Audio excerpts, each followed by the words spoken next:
Hello, and welcome back to the Land and Climate Podcast. My name is Alasdair McEwen, and in this episode, I spoke with the former politician and French anti-corruption investigating magistrate Eva Joly about her current work on corporate tax evasion, how it relates to climate change, and also to reflect on her career in fighting corporate and government corruption.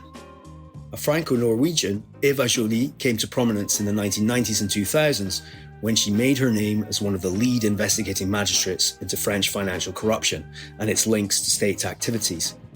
She persevered in investigating and pursuing French oil company Elf for almost a decade. Elf later became part of what is now French oil giant Total.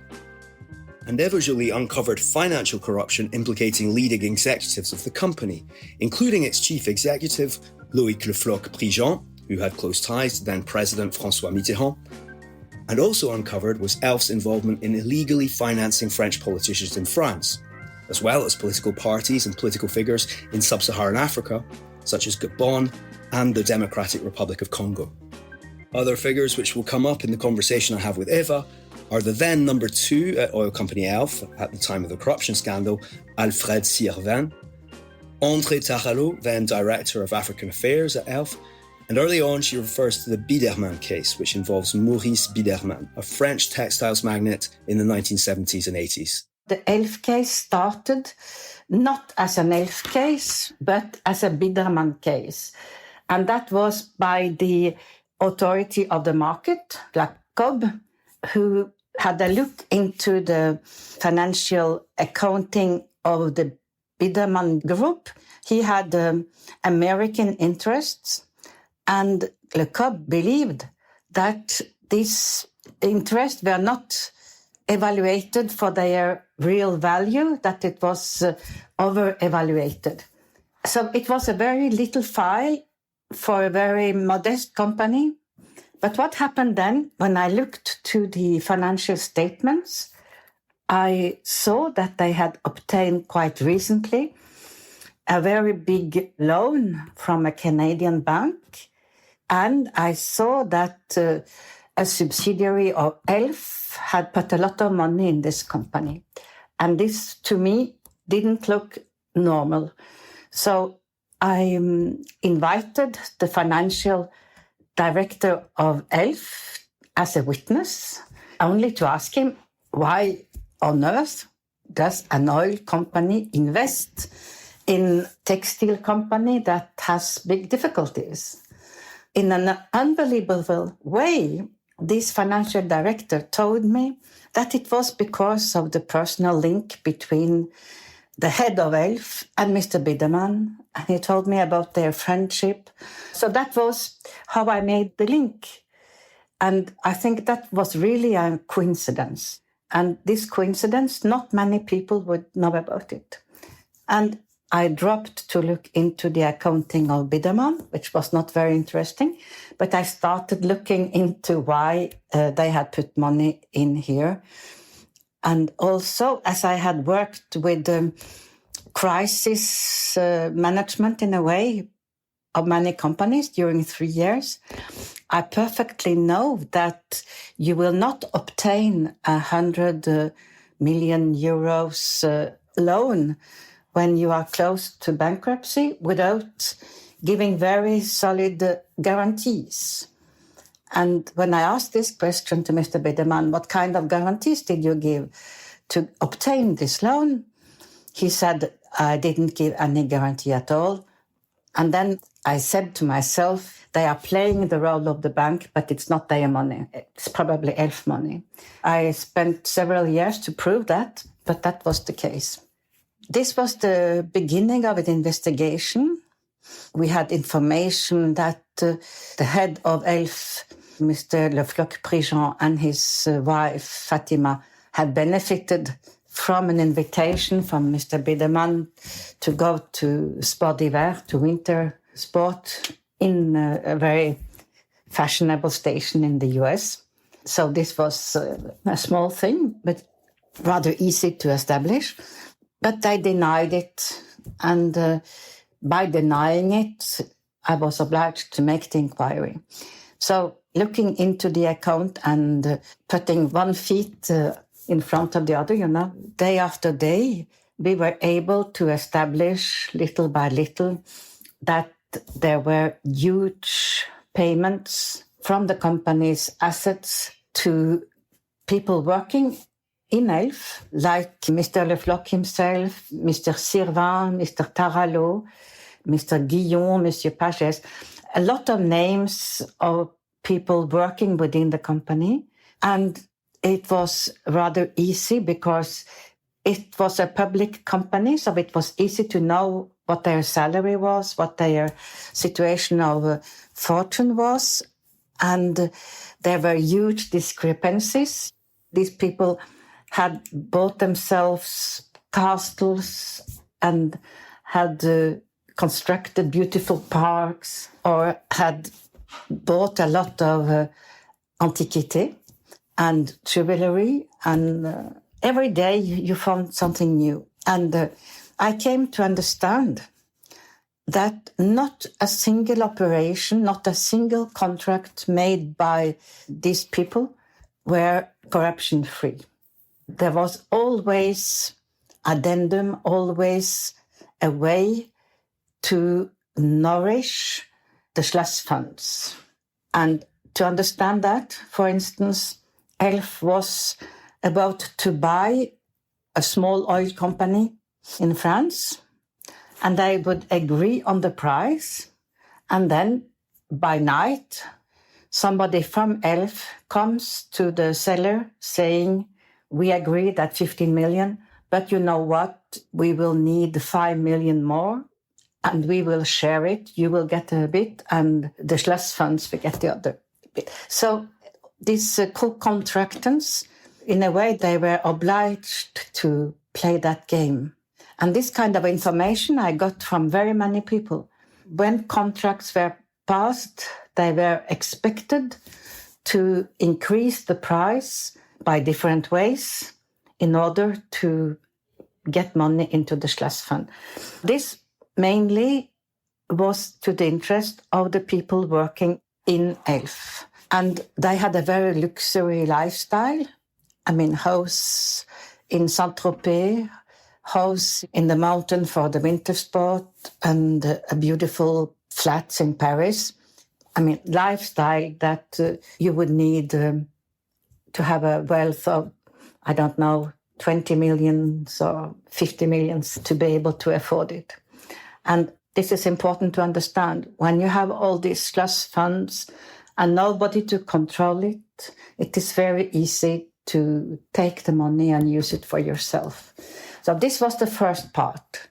We also discovered, with the help of Switzerland, where I had the very good help of Mr. Perraudin, who was a Swiss investigative magistrate, and he did the international part, and we discovered that all the oil that was bought from Gabon was bought at a price that was inferior to the market price and resold through offshore company to the real market price. And this offshore company then would get secret funds. And these secret funds were for the African leaders. So here is also how we corrupted these people.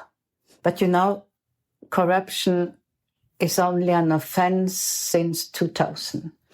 I think this was geopolitically very important and has been very underestimated when people look to Elf, to see how we bought the people and how we helped them diverting money from their national companies to their own benefit. But since then, there has been legal proceedings against the Bongo family, for instance. That was the head of the Gabon. That was done by an ONG called Sherpa here. And we called it the ill-earned assets. And it has been confiscated. A lot of it has been confiscated. So you never know. So it is very easy. It is how to use the company to enrich yourself, to enrich the important people in the country where you are buying the oil. I mean, the head of state, the Minister of Mining, the Minister of Justice, the Minister of Oil, all these people had foundation in Liechtenstein. They got money through the fact that they minimized a little bit the price, kind of transfer price the wrong way. So it's two different aspects totally. And the total amount we found at the end of the investigation, I think the investigation started in the beginning of 1994, and we ended it in 2002, more than 7 years. We established that more than 3 million francs at the time had been diverted from the company. And during the hearings in the court in Paris, Le Floch-Prigent told the judges that a lot of this money had been given to French politicians, but it has been given in liquid, and he didn't tell the names. So when you look at the accounts, and we had made big charts where you see how the money flows. When you look at the chart, you saw that a lot of money was taken out in liquid, and you don't know where it went. So it is sure that a lot of this money went to finance the French political life. The financial director and the head of the oil resources, they only told me in the beginning that they were obliged to, that all this money were for political reasons and that they had only continued what people did before them. But looking into where they lived, looking into the assets they had, I got very quickly the conviction, and later on I was sure that it was a lot for themselves. That is what was new, because Elf has always given money to politicians, that is sure. But with Le Floch-Prigent, it takes an industrial importance. And Le Floch, he gave money to every side. But what we saw is how Elf bought a flat to the mistress of the Minister of Foreign Affairs. And that was a flat in the most beautiful corner of Paris of some 200 square meters. So it was also out of proportions, totally. If we looked at the French oil and gas industry now, do you think they operate in the same way? I know that's probably a difficult question to answer, but do you think that your investigation has probably at least curtailed some of the activities that used to take place? I think that it has created huge insecurity. You cannot be sure that there will not be an inquiry one day and that people will find out. But you have to understand that this inquiry should never have found place. And this is the French legal system. It was not started by the prosecutor. The prosecutor opened an investigation into the financial statement of Mr. Biderman with the suspicion of it having been overstated in value. This was a technical small thing, and they would never ever have opened an investigation into the National Oil Company. But I was allowed to go further because the prosecutor are not alone, and that we had young prosecutors that was willing to take risks. So I got what we call the suppletive. I got an enlargement of the investigation.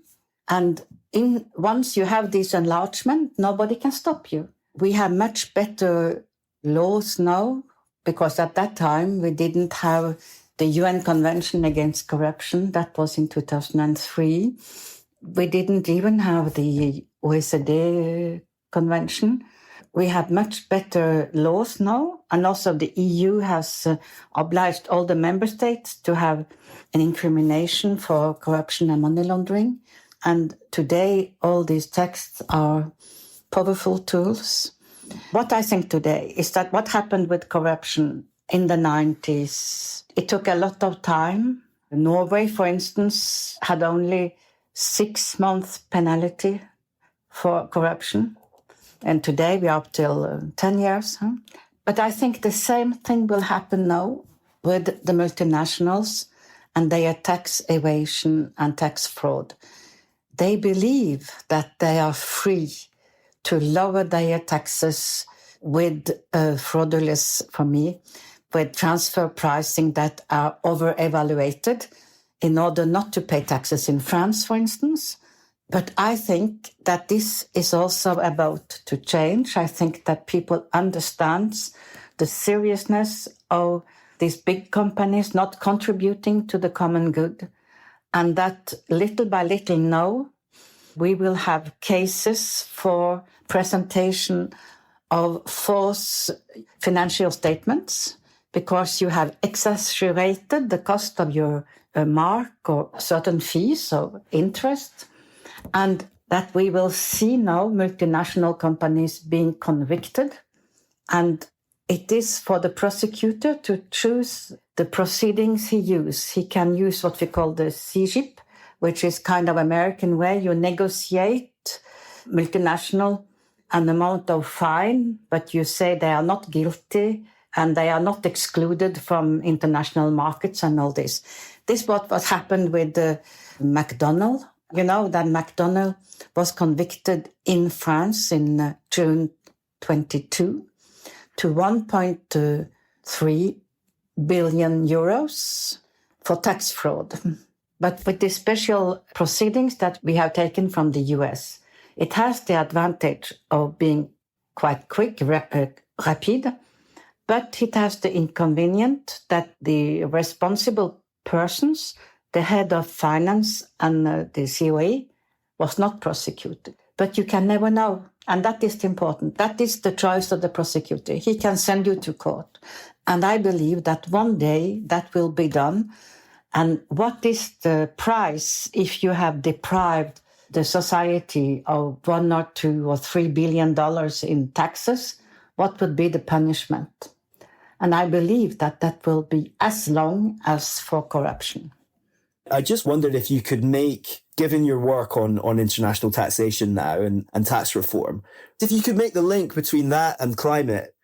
There is absolutely one. I first have to say that when I made the Elf case, I was not looking for their implication in emitting a lot of carbon. No, that was not my point. And that is 30 years old and I did never have a document talking about it. But for sure they knew. And as they know in Norway, as they know in the UK. And, you know, there was a decision by the Court of Human Rights in Strasbourg on the 9th of April this year. It was a case against Switzerland run by Seniorinnen, by the old ladies from Switzerland.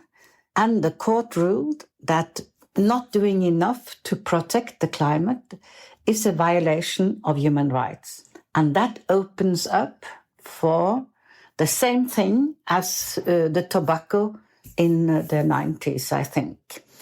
The link between the tax evasion and the climate is that we need money to prepare ourselves for the climate change. We need a lot of investment in renewable energies. We need a lot of money to help developing countries to adapt to the new situation. For instance, in Mali, les paysans, the farmers, they need small digs to keep the water that is now falling very intensively, but in much shorter periods. It's easy to understand. We need a lot of possibilities, a lot of money to adapt to the climate change. And we are deprived. We don't know exactly. I think the World Bank's figure is $800 billion a year by the multinationals. But I have seen another figure that was in our report in the parliament of $1 trillion dollars. So this is much more than what we are giving to the developing country to mitigate. So I think time has come for us to say that time is over, game is over, you must change. We must change the programs in the business schools because we are still teaching the future leaders that tax is a charge that you are allowed to lower as much as possible. This must be changed. And I think we don't have much time to do it. But I'm very happy that we know, with the work of the OECD and Pascal Saint-Amour especially, we have an agreement where the multinationals are taxed on their global total benefits at a very low rate, unfortunately. But still, this is a revolution. This is the 15% rate, is that right? That is the 15% rate, yes. You know that the American president wanted 21% rate, but he was contradicted by the French president, Mr. Macron, who had spent his life saying that he really wants the multinational to pay taxes. But when he had the opportunity to say, top là, we take 21%, he tried to negotiate at 12.5%, which was really a shame. And that is because he is the friend of the multinational that paid for his campaign. So that was really a shame. But by the negotiations, they ended up with this 15%. Unfortunately, the lobby was so strong that the multinational were able to obtain car votes. I will not have the time to explain you that now, but the real percentage is less than 15. It's probably 8 to 9. But still, it's much better than nothing, and it is the first stage. And as you know, maybe I am one of the founding members of a think tank called ICRICT, where we are working on the change of the taxation of multinationals. And we have given up on the OECD because they used 12 years in order to get up with this very small modification. So we now ask the UN to come up with tax agreement for the member states. And this was adopted, as you know, maybe in October 23, on a proposal from the African delegation, and the OECD countries voted against, but for 2 countries that abstained, and Norway was one of them. And I know that Norway is willing to help this project see the day, because the OECD work was all too good for the rich countries, didn't take into account the specific needs of developing countries. This is now what we are working on. And I have looking to the UN Convention Against Corruption, where I was part of the negotiating team for Norway. Norway financed the secretariat for this convention in Vienna. That was end of the 90s, beginning of, and I think it was done within 3 or 4 years. So I believe that we can do the same thing, and that we will have a UN convention on tax before, 27, 28. There has been quite a lot of progress in the last 3 or 4 years, given that there was a lot of skepticism about having an international tax or a unitary tax, a decade or so ago. Is that right? No, we have had a lot of progress, and I think especially in the public opinion. People know when they go to Starbucks that Starbucks is a free passenger, as we say. They are not paying anything anywhere, like Apple. I think also that wonderful persons like Carl Levin, the senator from Michigan, he did a lot. Unfortunately, he died some years ago. But the images of him asking questions to the head of Apple, confronting him with the fact that on their, I don't remember how many billions of benefit, they don't pay anything in taxes. They are wonderful pictures. I saw there was a quote from one of your colleagues in ICRICT, Joseph Stiglitz, who says that multinationals have done a really good job of instilling fear. If you tax us, business is going to run away. Exactly. So this is why a common minimum tax is so important. And we will work now on a higher percentage. We believe in ICRICT that 25% is the good rate, and that it should apply not only to some multinationals having more than 700 million a year in turnover, but a much lower thresholds. Yeah. It could be from 1 million and up. It should be for everybody, because that is the good idea. And then the taxes should be distributed to the different countries due to criteria that we have defined, and where sales are very important. Sales is the main argument. And that will give a lot of money to India, for instance, because Apple has a lot of sales in India, and they are getting very little taxes from India. And you will see, for instance, that a country like Nigeria today has about $100 million in income of their 6% taxes that they are invoicing the multinationals. And with this new system, they would be obliged to give in on this and accept a very small amount of money.